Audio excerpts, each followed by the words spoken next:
Good morning. Welcome you all again with a new chapter and new learning, that is chapter number 3, electrochemistry. Now, can you say what is electrochemistry? That is electrochemistry from the name itself, that the chemical reactions we are going to learn will be related to electricity as well. Now, we were studying inorganic and organic chemistry. The oldest branch is inorganic chemistry, that we already know. The separate branch of organic chemistry was evolved by the research on urea by Wooler, that is Whohler. Similarly, the third branch of chemistry was evolved as a separate branch of chemistry called as physical chemistry from the study of electrochemistry, that we are going to learn today and explore ourselves what exactly it is. Chemical reactions are useful for the production of electrical energy. Electrical energy is useful to express chemical reactions which are not spontaneous. Now, what is meant by not spontaneous? The reactions that cannot be taken place on its own. The study of electrochemistry is for the production of electricity, which is free energy released during spontaneous chemical reactions. And this electrical energy is used for transfer for chemical reactions which are not spontaneous. Theoretical and experimental proofs are inevitable for this subject. The productions of many metals, sodium hydroxide, chlorine, fluorine, and many more chemicals is carried out by electrochemical methods. Batteries and fuel cells transform chemical energy to electrical energy, and so it is used in larger proportion in different instruments and appliances. The electrochemical reactions are acceptable and less polluted. So the study of electrochemistry must be done as eco-friend for formation of new technologies.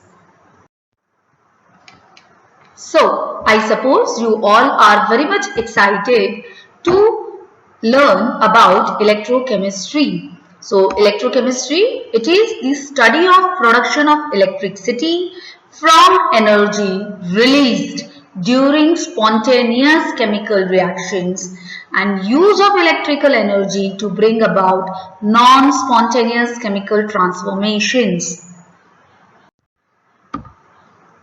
So, which all chemical reactions are involved in these electrochemistry?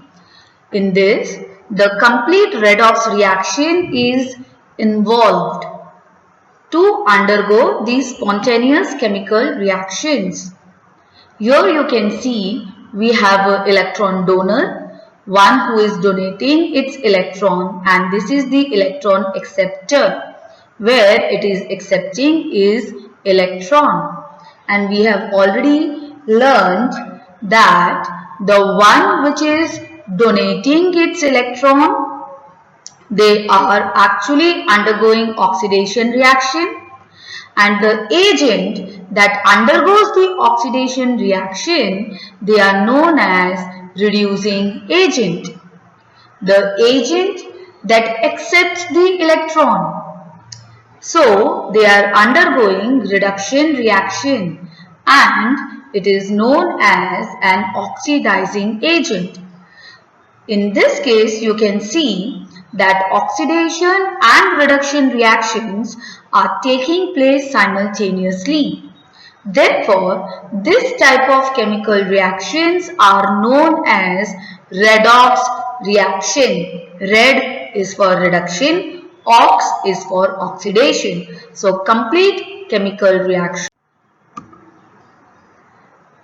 This is the elements that are arranged in the periodic table with their valency. You can quickly have a glance of those elements because this will be very much useful in balancing the chemical reactions and knowing their charges, that is the oxidation state. So please go through this periodic table. with respect to its valency. Now what we are going to learn in this particular chapter, which are topics we are going to complete step by step. So electrochemistry, from the name you can say chemical energy is converted into the electrical energy. I repeat, chemical energy is converted into the electrical energy in the electrochemical cell. Now there are two different types of electrochemical cell, such as galvanic cell and electrolytic cell. So first of all we are going to focus on galvanic cell. Now galvanic cell, it is divided into again two different topics, that is Nernst equation and electrode potential. In Nernst equation we are going to check the relation between the Gibbs energy of reaction and Nernst equation, and then the relation between equilibrium constant and Nernst equation.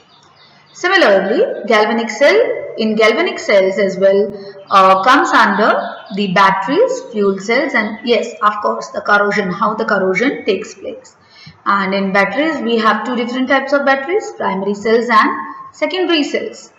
Here, electrode potential, how we are going to measure the electrode potential and what is standard electrode potential. Now, both this measurement can be done with the help of standard hydrogen electrode. Okay, so one by one, this is the complete table of the chapter, that these all topics we are going to cover one by one. Let's start. Electrochemical cell. So first electrochemical cell, we have already talked about that in this cell, chemical energy is converted into the electrical energy and the chemical reactions that takes place spontaneously. Okay, that is the redox reaction is taken place. Now here you can see that we have two different beakers, one with iron nitrate solution and another with the copper nitrate solution. Now in iron nitrate solutions we have placed iron as an electrode, whereas in copper nitrate solution we have placed copper as an electrode. And for the electrochemical cell we need to be very much careful the electrodes to be the salt, I mean the metal of the salt solution. Right, as your iron nitrate solution is there as an electrolyte, so your iron is the electrode. Similarly here in this case copper nitrate solution is there, so copper is your electrode. Now both these electrodes are dipped in its respective solution, connected by a battery and an galvanometer, which will show the deflection of the potential and how much potential is being generated, right? How much chemical energy is converted into the electrical energy. Okay, now you can see here that is the negative ions always flow towards the anode, because anode are positively charged electrode. Here please don't get confused with the anode negative charge. Your anode negative is shown because this electrode anode is efficient with more number of electrons, and electrons are negatively charged.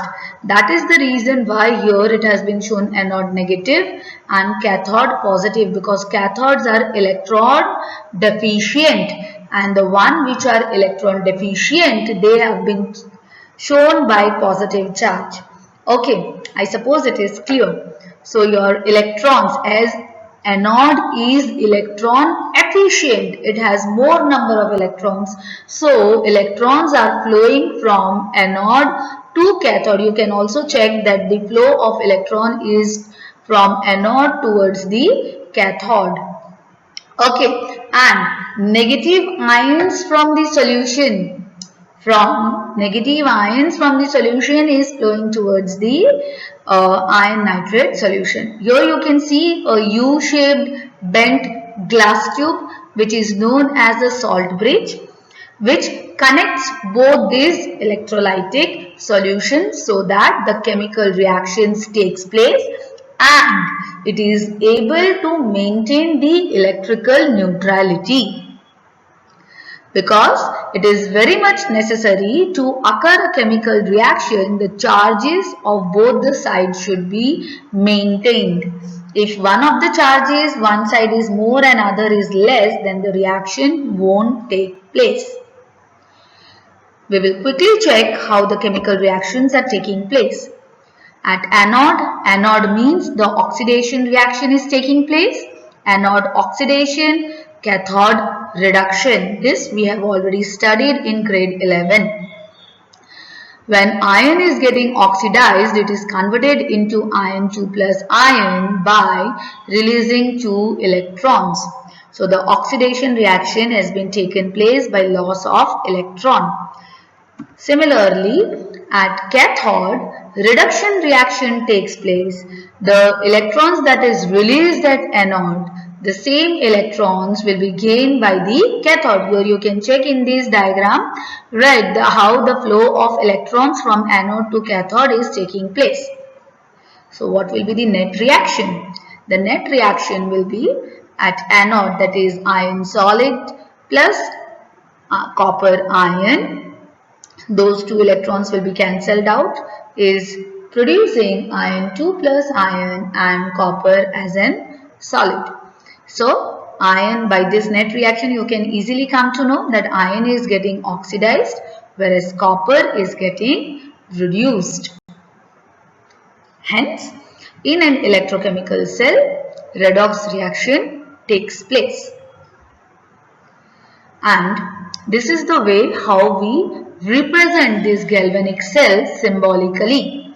Now here you can see few parallel lines. This is one parallel line and this is the two parallel lines. This two parallel line is to symbolize the salt bridge present between anode and cathode, which is helpful, which is helping anode and cathode to connect, to provide connection. So iron solid, the state is very much necessary. Iron solid, a vertical line, standing vertical line converts into Fe2 plus iron aqueous and symbolic salt bridge, then cathode. And always please keep it in your mind that when we go for symbolic representation, the anode is placed on the left hand side whereas cathode is placed on the right hand side of the salt bridge. How we are going to calculate the potential of the cell? That is E0 reduction potential of cathode minus E0 reduction potential of anode. Now these all potential values will be given to you so that you can easily calculate the cell potential of the particular cell. And this cell potential value should be always positive for a cell to undergo a chemical reaction. If you find this E0 cell negative, that means it should come to in your mind the anode that you have placed, it is actually a cathode and vice versa. So this E0 cell will be always positive. It can be 0, but it will be 0 if both the electrodes are same of the different concentration, but it cannot be negative. Okay, so this is one guideline for you to check whether you have the constructions that you have made of your galvanic cell is correct or not. Next, Daniell cell, which is also an electrochemical cell. Now what is the difference between the galvanic cell and Daniell cell? Actually Daniell cell means your zinc electrode dipped in zinc sulfate solution, whereas copper electrode is dipped in copper sulfate solution. Now this cell was given by scientist Daniell, hence this is known as a Daniell cell, and that cell was known as galvanic cell. So a galvanic cell made up of zinc and copper metals is known as Daniell cell. This is also an example of galvanic cell, but a galvanic cell made up of zinc and copper metal is known as Daniell cell. How the reaction is taking place? Simple, anode oxidation. So zinc is undergoing oxidation reactions by releasing 2 electrons. Now why it will release 2 electrons? Because it has capacity to release 2 electrons only. Therefore it will release 2 electrons. Similarly at cathode, copper Cu2 plus ion will accept these 2 electrons and will convert it into the copper solid. What about the net reaction? Zinc solid plus copper ion aqueous gives zinc ion plus copper solid, as well as your symbolic representation of the cell. Zinc solid to Zn2 plus ion aqueous, salt bridge Cu2 plus ion aqueous to Cu solid. Now, which solution is utilized in the salt bridge? That is the salt solution, like you can use KNO3, NH4NO3, this type of salt solution, which will be able or helpful to neutralize both the anode and cathode. They are used. So basically the salt bridge joins the two solutions and keeps the neutrality of the electrical charge. The cell in which the concentration of the ions associated with the reaction of the cell are 1 mole per liter, and if any gas is associated with the reaction, then its pressure equal to 1 bar, and if its temperature is 298 Kelvin, it is called as standard cell, and we represent it by E0 cell. So what is electrode potential? We have already measured electrode potential in the galvanic cell. That is, it is the measure of the tendency of an electrode in the half cell to lose or gain electrons. Standard electrode potential, when the concentration of all the species involved in a half cell is unity, means 1, then the electrode potential is known as standard electrode potential and it is denoted by E0. Please go through it one more time and practice the diagram with the chemical reactions. Good day.